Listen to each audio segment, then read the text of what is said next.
Hello and welcome to 50 Fabulous Knits. My name is Pia. I am a Danish knitter coming to you from Texas, where I get to enjoy some time with my oldest son and his lovely and amazing family. This channel is my creative outlet and my happy place, so I am very happy that you have decided to join me here today. I really hope you will like this episode. I have 3 finished objects to share this week, plus a couple of new cast-ons, so I think we're just gonna dive right into the knitting. I finished another version of my chicken knit, a pattern that I released earlier this week. This version is knit in a sports weight. The first version that I have shown a couple of times here on the podcast is knit in a fingering weight sock yarn. So it's light and drapey and airy. This one is knit, as I said, in a sport weight and in a rustic yarn, a non-superwash yarn. So it's a much denser fabric and a much warmer garment, which is also why I'm not wearing it today. I'm not gonna talk a lot about the chicken knit because I have talked about it in so many episodes, the old Danish tradition and this particular pattern. If you're interested, you can always go back and watch some of the old episodes. There's a really easy way to search through the videos of this channel. In the description box below, there's a link to my blog where I post all my show notes. On the blog, there's a search function, so you can just type in chicken knit and you will get all the episodes where I talk about the chicken knit. One thing I am going to mention is that I am in the pattern providing 2 different charts for the yoke. So there is this chart and this one, which is slightly different. What I'm hoping is that you'll be inspired to make your own charts to really become a part of the chicken knit tradition, which is all about freeing our knits, mixing qualities, yarn weights, colors, using whatever we have to create what we really love. You can see this version, it's mainly, as I said, knit in a sport weight. But this medium gray here in the color work, that's a DK weight. And that actually makes the color work pop. I really like the effect of mixing different yarns. This one, most of it is sock yarn, but this one up here, the brown, that's a high twist superwash merino in a fingering weight. And the mix of qualities just really adds some interest to the knit, I think. I really love mixing different yarn types, yarn weights, to create some structural interest in my knits. So yeah, this one, I don't know that I'm gonna get a lot of wear out of it while in Texas, but for sure I'm gonna use it a lot when I get back to Denmark and to Italy. Right now, I'm just enjoying the look and the feel of it. I love the feel of a rustic yarn. It's just very, very warm compared to superwash yarn, which is much easier to wear if you're warm in and of yourself. So this one I am getting a lot of wear out of, and for sure this one is gonna be on my person all the time once I reach colder climates. I also finished the little security blanket that I was knitting for Lucas, my grandson, who is gonna be born on December 6th. Last time we spoke, I had finished the head And now the blanket is done and attached to him. And it's so cute. I'm really happy with this one. I don't have a pattern for him. I just knitted a ball, like a Christmas ball, embroidered some eyes and a nose, and then I knit some ears. I started with 16 stitches knit, stockinette in the round, increased to 24 stitches, knit until the length was right for me, which is about the same length as the head. And then I rapidly decreased until I only had 4 stitches left. I just threaded my yarn through those and bound off. The blanket is also knit in the round, starting from the inside here where I cast on, did I cast on 16 stitches, I think? And then on the first 3 rounds, I knit front and back in every stitch. And after that, I just did raglan increases on both sides and knitted until I ran out of yarn. So I used 50 grams of Drops Baby Merino. It's a heavy fingering merino superwash. I filled his little head with snippets of superwash yarn, all the little ends that I cut off, because this way he can actually go in the washer should he become 30, which everything around a baby does at some point, right? But now he's done, and I am really looking forward to giving him to little Lucas when he arrives. And I also finished my Christmas sweater just in time for Christmas. My Christmas sweater, I have said this before, I don't do like really Christmassy Christmas sweaters. I tend to do sweaters that are holiday-ish enough that I think that they're Christmassy, but that I can use all year round. And this year, this is my Christmas sweater. My first snow, I'm calling it.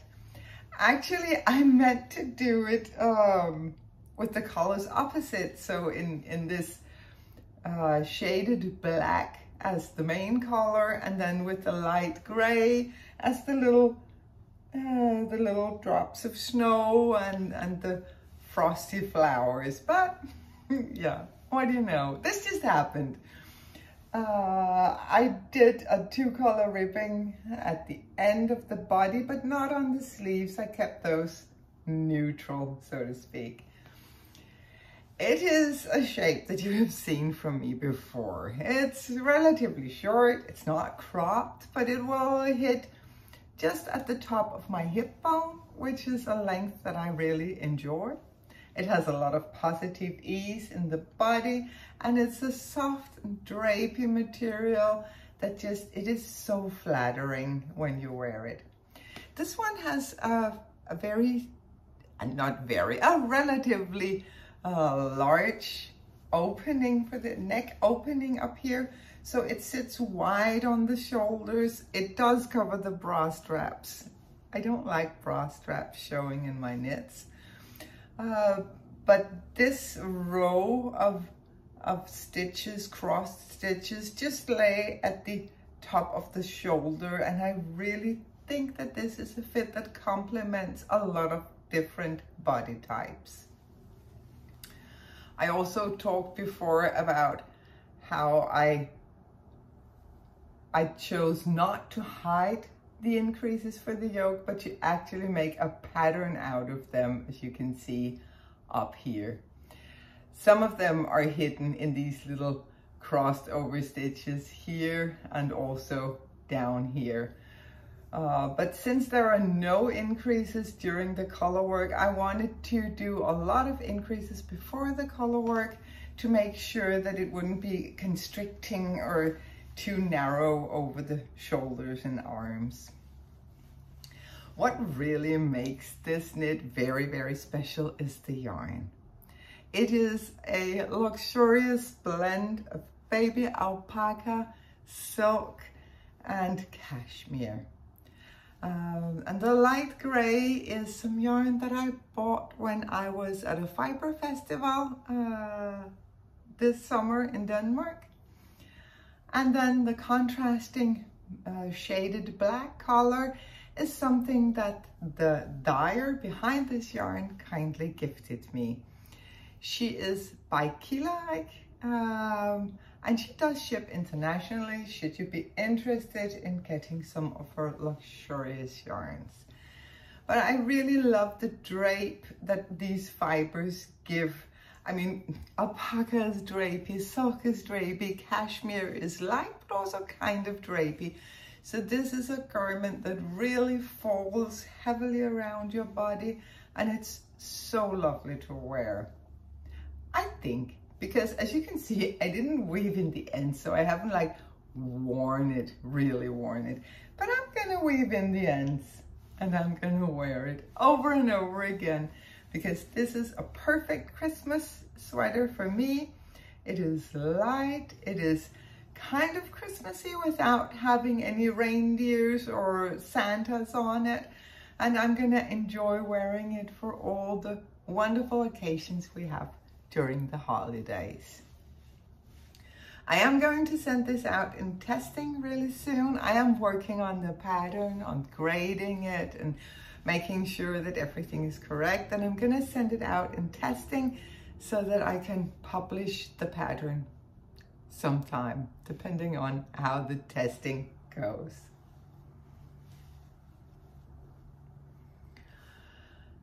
Since I finished 2 sweaters, I needed something new to knit on. And it wasn't difficult. Hang on a second, I'm going to show you something. I received a very, very generous gift of the most amazing yarns. Just look at all these colors. They're from the American hand dyer, who are Dream in Color yarns. And, you know, there's some talented women there. Wow, look at these colors. So of course, when I received all this beautiful yarn, my fingers was itching to cast on. And I did. I chose to cast on one of my old patterns because I want to give myself a little break from designing over the holidays. I just want to knit away without a worry, not having to do all the meticulous notes and always thinking about, how can I explain this? How can I make this easier? Just knitting away without a care in the world. So I cast on for my own Brise. And it is living in this lovely bag, which is not a project bag at all. It's a very cheap gift bag that I got at Hobby Lobby. A set of 2. I don't even remember. They were super, super cheap, but they do a good job of holding my knitting. And I do as I often do. I put a set of stitch markers. I just attach them to my project bags, so I always have them with me. But inside, and that's the interesting thing, I have the beginnings of a Brise. This is one of the first patterns that I published in English, one of the first patterns that I translated. It is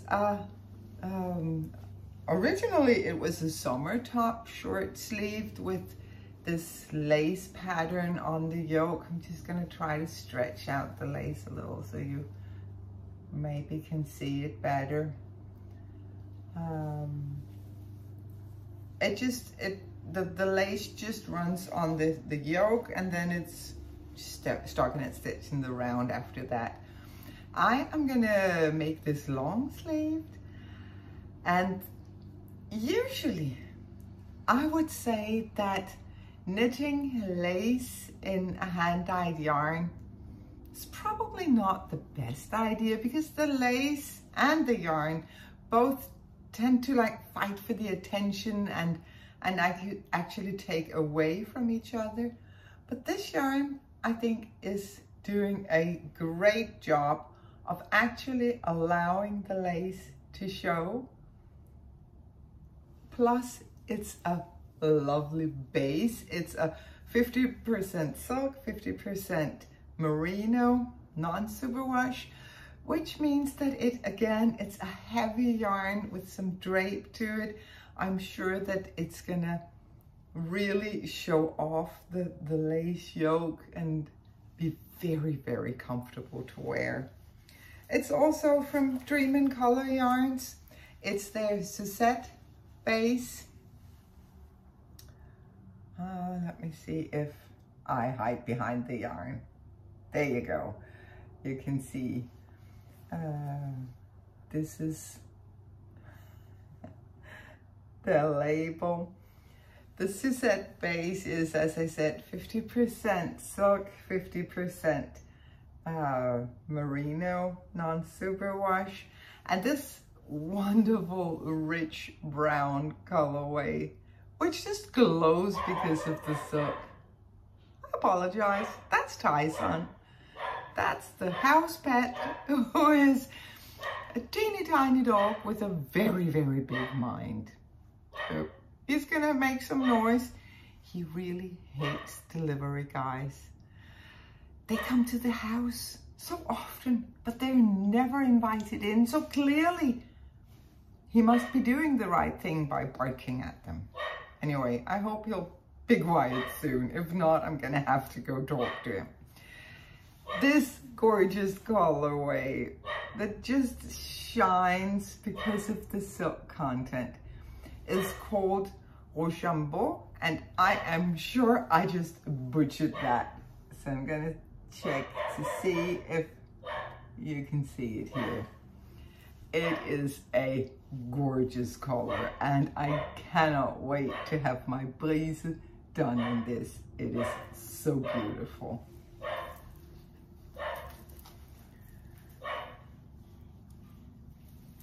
I cast on one more project, and I do know that I have knits that I should be working on, but right now I don't want to shoot myself. It's Christmas. This should be relaxing and joyful, as actually knitting should always be, right? So I cast on my 7th edition of the family sweater. I knit the family sweater for 3 of our grandchildren. I knitted for Peter, I knitted for myself, and then I recently used the pattern to do a cardigan for Lucas, where I just added some sticking stitches and steeked the sweater. Now I am casting on a version where I omit the Estonian braids, and I'm gonna do a rolled neck. So this is a jumbled mess, but what I did is I used a provisional cast on, because that way I can go ahead and knit the sweater, and then I can work with the rolled neck, because I'm not sure how to do it best. I don't know if it's better to bind off the cast on stitches to get like a firm edge, or if I should do some rapid decreasing and then increase again for the ribbing for the neck, or if I should just knit up. By using a provisional cast on, I get to play with it over and over again without having to rip out the entire sweater.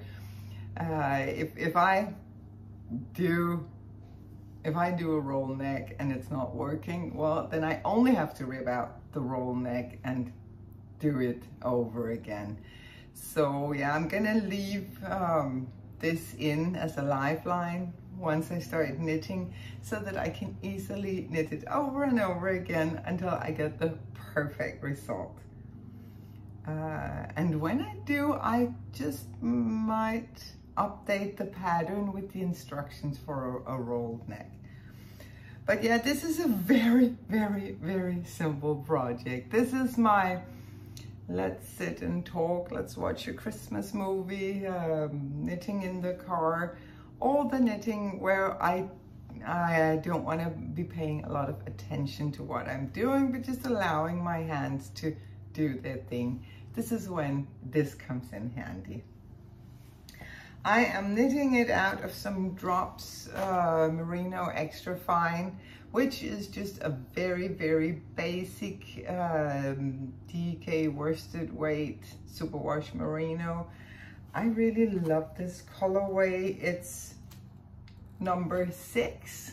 It doesn't have a name, but it's color number 6, and it is this grayish brown beige thing that really goes with almost everything. So yeah, I am really enjoying it. When knitting with a superwash merino, I always take a little care because I am a very loose knitter, and for this garment, if I were to just knit it as I usually would, this is going to become a heavy garment. It would grow a lot. So I did go down half a needle size just to make sure that it's a little tighter than I would usually knit it. Yeah, but that's the only thing that I have done differently with this. I am thoroughly enjoying having something to just keep my hands busy while my mind is elsewhere. And it's the perfect companion to the breeze where I get to enjoy really some mindful knitting on the lace pattern at the yoke. That was it for the creative content this week.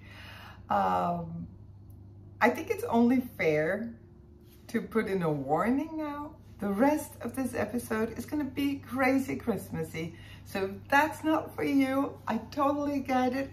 I do hope that I will see you again next week. But yeah, we have started celebrating Christmas here. We have decorated the house. The Christmas songs are on repeat. We watched The Holiday for the first time. We're gonna watch that again. I have a couple of favorites like Love Actually, The Holiday for Christmases, movies that I need to watch over and over again. National Lampoon, oh, I love that one. But yeah, it's this is a very special Christmas for me. Usually, I wouldn't say that I'm bossy or controlling when it comes to Christmas, but my family do sometimes refer to me as the Christmas Nazi. I like to have things my way at Christmas, but this year I'm really enjoying being here, celebrating a Christmas that is a wonderful mix of 3 different traditions. It's Danish, it's Brazilian, and it's American, and I'm loving it. I'm totally here for it. One thing that is really new to me is that we already put up the tree. Usually I will bring in the tree on December 23rd. We will decorate it in the evening, and then the next day we will dance around it, and a week later it's gone. This is also a environmentally friendly artificial tree. Totally new to me, never tried that before. Nobody went out into the forest to chop down a tree. Very strange, but I can see how it's a good idea when you do keep your tree in for the entirety of Christmas. One thing that I'm having a hard time with is that it has like electrical little fairy lights on it, no candles. I'm gonna have to get used to it. But again, I can see that it's nice that you can keep your tree lit all the time. you can't really do that with candles. You want to be there when you light a candle on a dried out tree in your living room. But yeah, I am thoroughly enjoying seeing Christmas in a new way. It's kind of difficult to really get into the Christmas spirit when it's so warm and sunny out. It should be dreary and dark and like rainy and windy and super cold, but I'm not going to complain about the light and the sun and the beautiful weather here. And I'm sure we're going to be ready for Christmas. The music does it for me. The music and then the Christmas tea. I need to go find some really good Christmas tea. If anyone has suggestions for a good Christmas tea that is readily available, either on Amazon or in supermarkets here in Texas, please tip me in the comments, because I can't really, there's so many varieties, and what I like is these black teas with some cinnamon and some like this very old-fashioned Christmassy tastes. So if you know something delicious, please let me know so I don't have to test every tea out there. But yeah, we're doing Christmas. If you are celebrating Christmas, I hope that you are getting ready to enjoy. If not, I hope that you're enjoying this wonderful time of year. I know that next weekend is going to be Thanksgiving weekend over here, so I guess people are getting ready for that. And I know that in Denmark, everyone is enjoying the days getting shorter, the evenings getting long and dark, and absolutely wonderful. Wherever you are in the world, enjoy it. It's what we have, we might as well make the most of it. I do hope that your knitting is keeping you happy and satisfied. If not, you need to cast on something new. Put the frustrating things on a timeout, they deserve it, and go ahead, make something that you enjoy. Until next week, be well, be happy, and I will see you then. Bye for now.